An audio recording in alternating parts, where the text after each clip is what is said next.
മാലയോഗം ഭാഗം 12.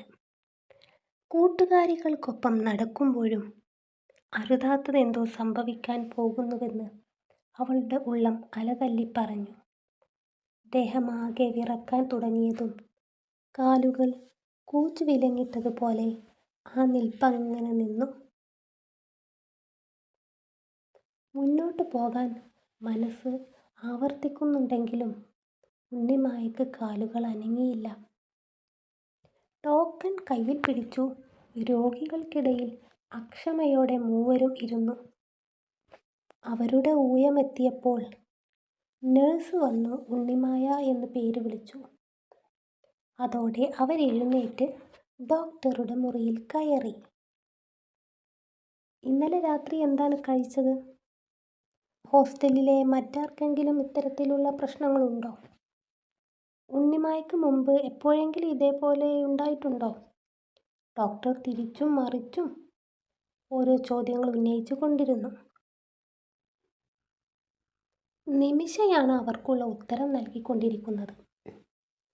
ഒടുവിൽ food poison ആണെന്ന് വിധിയെഴുതി ഡോക്ടർ എഴുതിക്കൊടുത്ത കുറിപ്പിലെ മരുന്ന് വാങ്ങി അവർ തിരികെ ഹോസ്റ്റലിലെത്തി. മരുന്ന് കഴിച്ചിട്ടും ഉണ്ണിമായുടെ ക്ഷീണത്തിനും ഛർദിക്കും ശമനമൊന്നും കണ്ടില്ല. നിമിഷയും രാധികയും ബാങ്കിൽ നിന്ന് തിരിച്ചെത്തിയപ്പോഴേക്കും തല പൊങ്ങാൻ പോലും കഴിയാതെ ഉണ്ണിമായ അവശയായിരുന്നു. എടോ, ഭേദമില്ലെങ്കിൽ നമുക്ക് ഒന്നുകൂടെ ഹോസ്പിറ്റലിൽ പോകാം. ഇല്ലെങ്കിൽ ഉണ്ണിമായ നാട്ടിലേക്ക് പോയിക്കോ. ബാങ്കിൽ ലീവ് പറയാം. ജോയിൻ ചെയ്തതും ലീവ് എടുത്താൽ എൻ്റെ ജോലി നഷ്ടപ്പെടുമോ? കമിഴ്ന്നു കിടന്ന് മിഴികൾ ചിമ്മി ഉണ്ണിമായ കിടന്നു. അതേക്കുറിച്ചൊന്നും ഇപ്പോൾ താൻ വറിയാകണ്ട. താൻ എഴുന്നേൽക്ക്. നിമിഷ പറഞ്ഞതും ഉണ്ണിമായ എഴുന്നേറ്റിരുന്നു.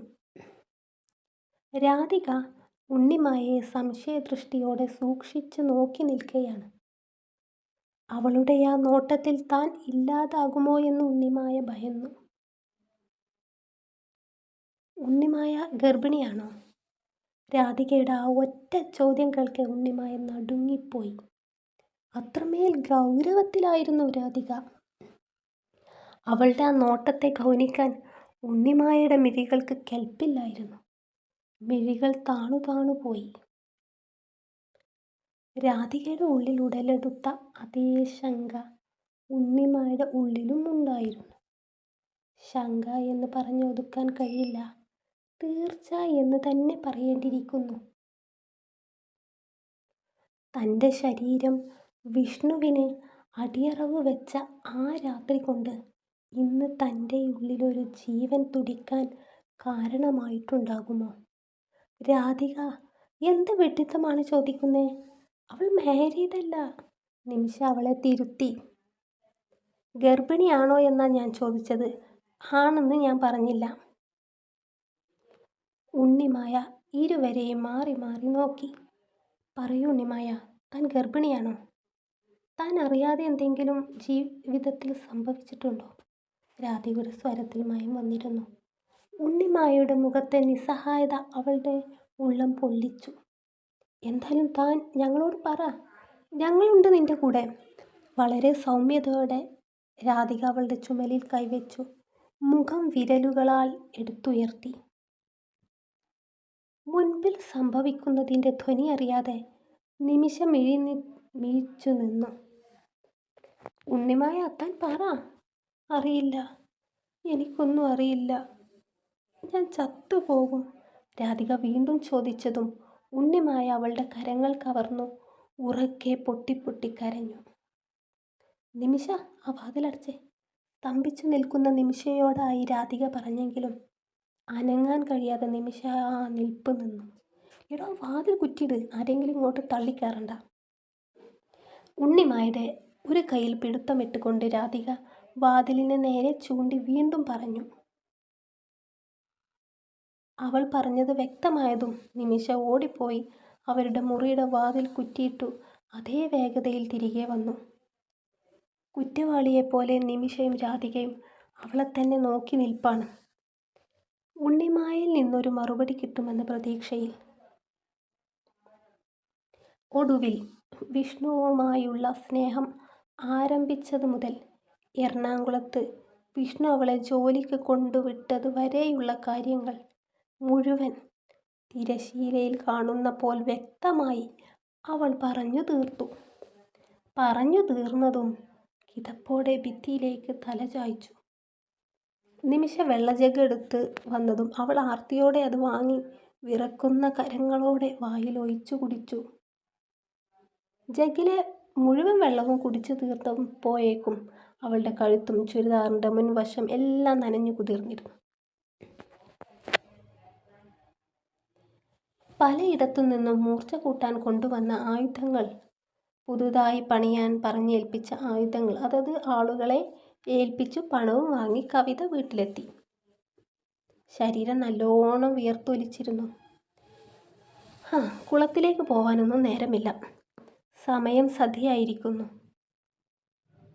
വീട്ടിലെ പിന്നാമ്പുറത്ത് ടാർപ്പായ കൊണ്ട് മറച്ചു കെട്ടിയ കുളിമുറി എന്ന് വിളിക്കാവുന്ന ഭാഗത്തേക്ക് കവിത നടന്നു.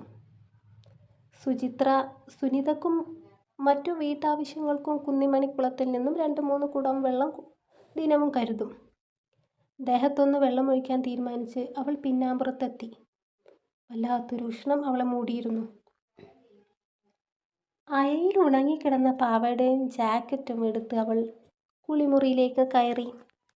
ഇരുട്ട് മൂടിയതുകൊണ്ട് തന്നെ കുളിമുറിക്ക് വാതിലില്ലാത്തത് പ്രശ്നമായി തോന്നിയില്ല. വിയർപ്പ് നാറുന്ന ധാവണിയും ജാക്കറ്റും അഴിച്ചു മാറ്റുമ്പോഴേ അവളുടെ നാസികയിൽ മദ്യത്തിൻ്റെയും സിഗരറ്റിൻ്റെയും രൂക്ഷഗന്ധം വന്നു. അവൾ ഭീതിയോടെ ചുറ്റുമൊന്ന് നോക്കി. ടാർപ്പായ തുറന്നു കിടക്കുന്ന ഭാഗത്ത് 2 കണ്ണുകൾ അവളെ നോക്കുന്നത് നിലാവിൻ്റെ വെളിച്ചത്തിൽ അവൾ കണ്ടു. അത് തങ്കപ്പനാണെന്ന് തിരിച്ചറിയാൻ അവൾക്ക് നിമിഷ നേരമേ വേണ്ടി വന്നുള്ളൂ. കാലിൻ്റെ പെരുവിരൽ തൊട്ട് ഉച്ചിയിൽ വരെ കറണ്ടടിച്ചതുപോലെ ഒരു നിമിഷം കവിത നിന്നുപോയി. നിലവിളിക്കാൻ മനസ്സ് ആണയിട്ട് പറയുന്നുണ്ടെങ്കിലും നാക്കനങ്ങുന്നില്ല. തൊണ്ട വരണ്ട് പൊട്ടി. അവൾ അഴിച്ചു മാറ്റിയ വസ്ത്രങ്ങൾ വേഗമെടുത്ത് മാറത്ത് മറച്ചു പിടിച്ചു. കവിത അയാളെ തിരിച്ചറിഞ്ഞെന്ന് മനസ്സിലായ നിമിഷം അയാൾ കുളിമുറിയിലേക്ക് പാഞ്ഞെടുത്തു. ശബ്ദമുണ്ടാക്കല്ലേ, നിന്റെ തങ്കപ്പേട്ടൻ നിന്നെ ഒന്നും ചെയ്യില്ല. നീ ചെറുപ്പം തൊട്ടേ കാണുന്നതല്ലേ ഈ തങ്കപ്പേട്ടനെ. നിന്റെ അച്ഛൻ പോയ പിന്നെ എന്തോരം സഹായങ്ങൾ ഈ കുടുംബത്തിന് വേണ്ടി ഞാൻ ചെയ്തു, ഇനിയും ചെയ്യും. ഈ തങ്കപ്പൻ്റെ മരണം വരെ അത് ചെയ്യും. പറഞ്ഞു നിർത്തുമ്പോഴും തങ്കപ്പൻ്റെ ബലിഷ്ഠമായ കരം അവളുടെ വായും മൂക്കും അമർത്തി പിടിച്ചിരുന്നു. മാറുമറച്ച വസ്ത്രങ്ങൾ ഇറുക്കെ പിടിക്കുമ്പോഴും പ്രാണവായുവിനായി അവൾ പിടഞ്ഞു. അതിനുള്ള കാരണം ആദ്യം നിന്റെ ചേച്ചിയായിരുന്നു. അതിനോടുള്ള പൂതി കമ്പമൊക്കെ പോയി. തലക്ക് വെളിവില്ലാത്തതിനെ ആർക്ക് വേണം? പറഞ്ഞു ഉണ്ടായിരുന്ന അയാളുടെ വാക്കുകളിലെ സൗമ്യത പതിയെ പതിയെ പരുഷമാകാൻ തുടങ്ങിയിരുന്നു. കുറെ കാലമായി തങ്കപ്പൻ നിന്നെ മോഹിക്കാൻ തുടങ്ങിയിട്ട്. ഇന്ന് തങ്കപ്പൻ്റെ പൂതി തീർന്നിട്ടേ തിരിച്ചു പോകുന്നുള്ളൂ. അവളുടെ മുഖം അയാളുടെ മുഖത്തേക്ക് വലിച്ചടുപ്പിച്ചു പതിഞ്ഞ സ്വരത്തിൽ പറഞ്ഞു. തങ്കപ്പൻ്റെ കണ്ണുകളിൽ ചുവപ്പ് രാശി പടർന്നിരുന്നു. വാ പൊത്തി പിടിച്ചിരുന്നതിനാൽ അവളുടെ അലർച്ചയുടെ ഒരു മുരൾച്ച മാത്രമേ കേട്ടിരുന്നുള്ളൂ. ദേഹത്തേക്ക് വസ്ത്രങ്ങൾ ആഞ്ഞു പിടിച്ചു നിൽക്കുന്നത് കൊണ്ട് തന്നെ കൈകൾ കൊണ്ട് അയാളെ അകത്തി മാറ്റാൻ അവൾക്ക് കഴിഞ്ഞില്ല. കവിതയുടെ മാറിടത്തേക്ക് കൊതിയോടെ നോക്കി അയാളുടെ വലതുകരം കൊണ്ട് അവളുടെ മാറിൽ അടക്കി പിടിച്ച തുണി വലിച്ചതും തങ്കപ്പൻ്റെ അടിനാഭിക്കിട്ട് ശക്തിയായി കവിത തൊഴിച്ചതും ഒരുമിച്ചായിരുന്നു. വേദന കൊണ്ട് പിടഞ്ഞ അയാൾ അവളുടെ കാലിൽ പിടിച്ചു ഞെരിപിരി കൊണ്ട് നിലത്ത് മുട്ടുകുത്തിയിരുന്നു. കവിതയുടെ വായ പൊത്തിയ അയാളുടെ കൈകൾ അടർന്നു പോയതും അവൾക്ക് പുതുജീവൻ കിട്ടിയതുപോലെ തോന്നി. അവൾ മുഖം അമർത്തി തുടച്ചു ധാവണി ദേഹം മൊത്തം പുതച്ചു പിന്നോട്ട് മാറി. അവളുടെ ശ്വാസഗതി വീണ്ടെടുക്കാൻ കുറേ സമയമെടുത്തു. നിന്റെ പൂതി ഇന്ന് തന്നെ തീർക്കാമടാ. 2 കൈകൾ കൊണ്ടും അടിവയർ അമർത്തി പിടിച്ചു വേദന കടിച്ചിറക്കുന്ന തങ്കപ്പനെ കണ്ടതും അവൾ അലറി. അവിടെ ഇരുന്നിരുന്ന വെള്ളം നിറച്ച കലമെടുത്തു അവൾ തങ്കപ്പൻ്റെ തലയിലൊഴിച്ചു. കവിതേ! മണ്ണെണ്ണ വിളക്ക് വിറക്കുന്ന കയ്യിൽ പിടിച്ചുകൊണ്ട് ഇരുവരെയും മാറി മാറി നോക്കുന്ന സുചിത്രയെ കണ്ടതും അവൾ കോപത്തോടെ പാഞ്ഞടുത്തു. ഇനിയും അമ്മ എന്തിനു വേണ്ടിയാണ് കാത്തു നിൽക്കുന്നത്? ഇവൻ എന്നെ പിച്ചി ചീന്തുന്ന ദിവസത്തിനു വേണ്ടിയോ? ഈ വിഷപ്പാമ്പ് ഇവിടെ അഴിഞ്ഞാടിയാലും അമ്മ ഒന്നും മിണ്ടരുത്. കോപാഗ്നിയിൽ കവിത പറയുന്നത് കേട്ട് സുചിത്രയുടെ മനം വെന്തുരുകി. അപ്പോഴും സുചിത്രയുടെ ജ്വലിക്കുന്ന മിഴികൾ അടിവയറിൽ കൈ അമർത്തി എഴുന്നേൽക്കാൻ ശ്രമിക്കുന്ന തങ്കപ്പനിലായിരുന്നു. എന്തോ ഒന്ന് ഓർക്കെ സുചിത്ര ദ്രുതഗതിയിൽ അടുക്കളയിലേക്ക് ഓടി. ആ നീക്കത്തെ കവിതയും സംശയദൃഷ്ടിയോടെ വീക്ഷിച്ചു. അവൾ നിറഞ്ഞ മിഴികൾ വാശിയോടെ തുടച്ചു. സുചിത്ര ഒരു കയ്യിൽ തുറന്ന മണ്ണെണ്ണ ക്യാനും മറുകൈയിൽ കത്തുന്ന മണ്ണെണ്ണ വിളക്കുമെടുത്ത് കുളിമുറിയിലേക്ക് വന്നു. അവരുടെ മുഖം രോഷം കൊണ്ട് വലിഞ്ഞു മുറുകി. ഭീതിയോടെ തങ്കപ്പൻ സുചിത്രയെ നോക്കി. തങ്കപ്പൻ്റെ തലയിലൂടെ വെള്ളം വീണതോടെ മദ്യത്തിൻ്റെ കെട്ടടങ്ങിയിരുന്നു.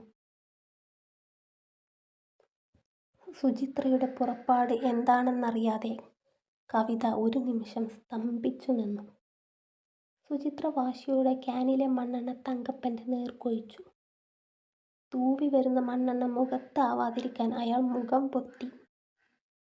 എങ്കിലും കൈകളിലും ദേഹത്തൂടെയും മണ്ണെണ്ണ വാർന്നൊലിച്ചു.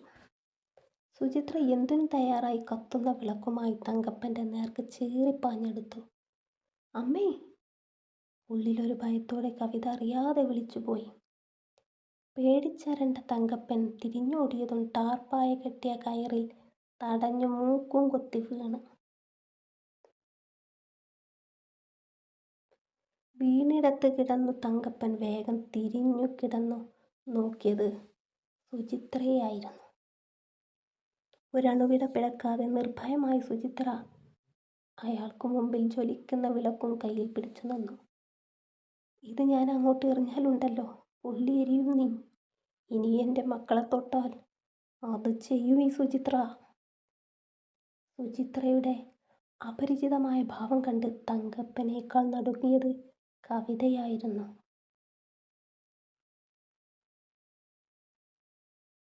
തളർന്നു കിടക്കുന്ന ഉണ്ണിമായുടെ അരികിലുള്ള മേശയ്ക്ക് മുകളിൽ കയറി നിമിഷ ഇരുന്നു. അവളുടെ മുഖത്തേക്കൊന്ന് എത്തി നോക്കാനുള്ള ധൈര്യം പോലും ഉണ്ണിമായ്ക്കുണ്ടായിരുന്നില്ല. നടന്ന സംഭവങ്ങളെല്ലാം കേട്ട് അവർക്ക് തന്നോട് വെറുപ്പ് തോന്നിക്കാണുമോ എന്ന് അവൾ ശങ്കിച്ചു. കവിത പലവട്ടം ചോദിച്ചപ്പോൾ വിഷ്ണുവിൻ്റെ കൂടെ ഒരു രാത്രി കഴിഞ്ഞ കാര്യം പറയാൻ അവൾക്കായില്ല. മിഴിനീർ വാർത്തവൾ മലർന്നു കിടന്നു. മിഴിനീർ കണം അവളുടെ ചെന്നിയിലൂടെ ഒലിച്ചിറങ്ങി.